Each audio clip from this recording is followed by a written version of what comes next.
These are this afternoon's top stories. NIA and Nevis DJs Association partner in fight against crime. Trinidad and Tobago bankers ready to help in FIFA probe. And Beijing launches smoking ban. Good afternoon and welcome to ZIZ Midday Newscast. Today is Monday, 1st June 2015. I'm Carla Berridge. In national developments, on Saturday, the recently formed Nevis DJs Association partnered with Nevis's Ministry of Youth and Sports to host an anti-crime rally dubbed Musicians Against Crime and Violence.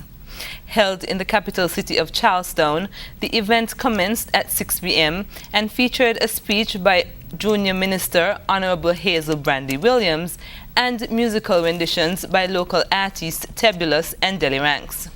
Perhaps the biggest treat of the evening was the energetic performance of the RGI Band, a band that comprises of inmates of Her Majesty's prison. We'll have more on Saturday's anti-crime rally in a subsequent newscast. Nevis's Premier and Minister of Education, Honorable Vance Amry, has called for service, love and dignity for children as the country celebrates Child Month 2015. Premier Amry, during a televised address on NTV8, examined this year's theme, which is serving our children with love and dignity. He described the theme as insightful and compelling and said it is a call to action. We are to serve our children in a way that would edify them, build them up, accentuate their positives, applaud their successes, encourage them to pick themselves up and dust themselves off when they fall, Amry said. He also spoke of ways parents can show love to their children. While speaking on the issue of dignity, Premier Amry said we are obligated to treat our children with dignity. Continue to lift our children and do not crush their feelings with harsh words. Set that good example you wish for them to follow. Speak in a dignified manner to them so that they feel you are indeed serving them in love and dignity, Amry challenged. The Early Childhood Unit of the Ministry of Education is this year celebrating the 31st observance of Child Month. As the People's Action Movement, PAM, celebrates its 50th anniversary, its organizers are progressing smoothly with plans to host the party's Golden Anniversary Convention. Planned for June 14th, the convention, which is being described as historic, will be held under the theme Celebrating Our Legacy, Defining Our Future. The party, through a release, confirms that U.S. Town Councilor Kendrick W. Clifton has been confirmed as the featured speaker. The Honorable Kendrick W. Clifton Esquire holds the rare distinction of being the only known national of St. Kitts and Nevis to have been elected to the legislative branch of a municipal government in the United States of America. Councillor Clifton was born in Sandy Point, St. Kitts, of Anguillan and Nevisian parentage. He moved to the United States, completed high school, and pursued tertiary level education there. In St. Kitts, he worked in the Ministry of Foreign Affairs and was a member of the Independence Organizing Committee. The Golden Anniversary Convention will also feature addresses by party leader Honorable Sean Richards and former leader and the country's first Prime Minister, Right Honorable Dr. Sir Kennedy Simmons. A look at news on the regional scene. The Bankers Association of Trinidad and Tobago has given its assurance that as the investigation into the FIFA bribery matter involving independent Liberal Party leader Jack Warner progresses, it remains committed to working with the local and foreign regulators and law enforcement agencies. Warner, who is a former FIFA vice president, was on Wednesday listed among 14 high-ranking FIFA officials who were indicted for racketeering, wire fraud, and money laundering. According to the indictments, Warner began to solicit and accept bribes in connection with his official duties, including the election of the host nation for the World Cups held in 1998 and 2010. Which he participated in as a member of the FIFA Executive Committee. The 72-year-old was arrested and charged on Wednesday and was granted $2.5 million bail the following day. The St. Lucia Hotel and Tourism Association held its annual general meeting on Friday, which saw the re-election of a prominent St. Lucian hotelier. Her first order of business is working with the authorities to curb violent crime, safeguard visitors, and to protect St. Lucia's economic mainstay. Here's more. Trubetskoy says she is delighted to be elected president of the body for a third term. In February, Trubetskoy was elected chairman of the Caribbean Alliance for Sustainable Tourism. Her first order of business is the troubling issue of violence against visitors. She says keeping tourists safe is the most daunting problem facing the SLHTA.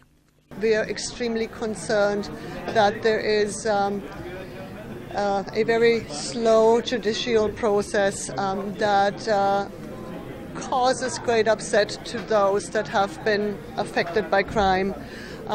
We need to be sure that we create a safe environment for our visitors. Trubetskoy says the association has worked closely with the government to create a unit within the Royal St. Lucia Police Force to deal specifically with cases concerning tourists. Conversely, the owner of Boutique Hotel and Chasney says the SLHTA has made a host of significant changes. The most noteworthy is the addition of 2 new board members for sectors crucial to the tourism industry. I'm especially pleased that we were able to add to our board of directors a representative for the cruise sector and also a representative for the luxury villa sector.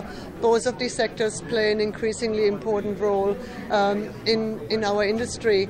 As we have showcased this morning in our meeting, we have a lot of work to do with our various subsectors, but also with the public sector to ensure that our development moves forward in a very sustainable manner and that we also see some economic growth in the sector as soon as possible.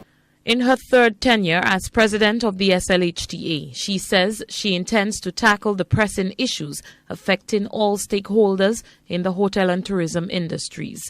The SLHTA also held their annual Tourism Linkages trade show that provided an opportunity for key industry players to build linkages and networks with like-minded professionals. Jade Brown, HTS News Force. Internationally, more than 4,200 migrants have been brought to southern Italy after being rescued at sea in the past 24 hours. German, Italian, and Irish search crews helped in the rescue operation. They also found 17 dead migrants. Al Jazeera's Emma Hayward reports. In the middle of the Mediterranean Sea, this was a scramble to stay afloat. A desperate scene repeated many times over. A German frigate was involved in this rescue where hundreds of people were picked up from different boats. Among them, the very young. And few can imagine how this mother might have felt being reunited with her little boy, while others, exhausted from their journey, were finally able to rest on deck. And unprecedented numbers of people are trying to make the perilous trip from North Africa to Europe to escape war, poverty and persecution. Many are gambling on better economic prospects in Europe, but they are risking everything in the process. Vessels from Europe's enlarged Triton naval operations have been working non-stop. Among them, Britain's Navy flagship, HMS Bulwark, which arrived in the Italian port of Taranto. Hundreds on board, some under 18 and travelling alone. Italy is still bearing the brunt of arrivals, but not all. In recent days, dozens have been arriving on the Greek holiday island of Kos from nearby Turkey. This group careful to destroy their inflatable boat before walking ashore. While Europe's navies keep rescuing the migrants, its politicians make plans to disperse them throughout the EU. But many countries don't want them. And there has been no slowdown in the flow trying to reach these shores. Emma Hayward, Al Jazeera. Beijing's ban on smoking, the toughest anti-smoking legislation in China's history, came into effect on Monday amid concerns over weak enforcement. The law makes smoking in offices, restaurants, hotels and hospitals illegal. Venues where the ban is flouted will be subject to fines up to 1,000 yen. Beijing's had smoking crackdowns before. On Monday, a new one came into effect, banning smoking in places like offices, on public transport and in restaurants. This time it looks like authorities intend to enforce it, and smokers are taking it seriously. I think this time is a really big crackdown, and it will definitely be very serious. At least the waiter just told me, finish smoking outside and then you can come back in. That means they've started to be quite strict with the policy this time. Under the new rules, anyone who breaches the ban will face a fine equivalent to just over $32. That's a lot stiffer than the existing penalty of just $1.60, which was rarely enforced. Other measures include publicity, naming and shaming repeat offenders, and banning sales of cigarettes at shops within 100 metres of primary schools and kindergartens. The World Health Organization's welcoming the new crackdown. The lawmakers have thought very, very carefully how to reinforce the regulations. In previous laws, it was very unclear what to do if a person still smokes in a place where it's actually forbidden, and nobody could act on it. There are more than 300 million smokers in China, where cigarettes can cost just 80 US cents a pack. Campaigners have been pushing for tougher restrictions for years. Now China, the world's biggest tobacco consumer, is considering more anti-smoking measures on a nationwide scale.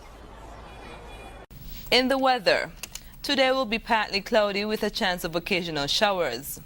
Winds are east-southeast to east at 9 to 17 miles per hour.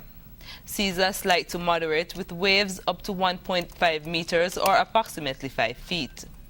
Sunset for today is expected at 6:35 p.m., while sunrise tomorrow will be at 5:36 a.m. Sunset today will be at 6:42 p.m. That look at the weather ends the ZIZ Midday newscast. Join us this evening for these stories and more in detail. Thank you for joining us. I'm Carla Barrage.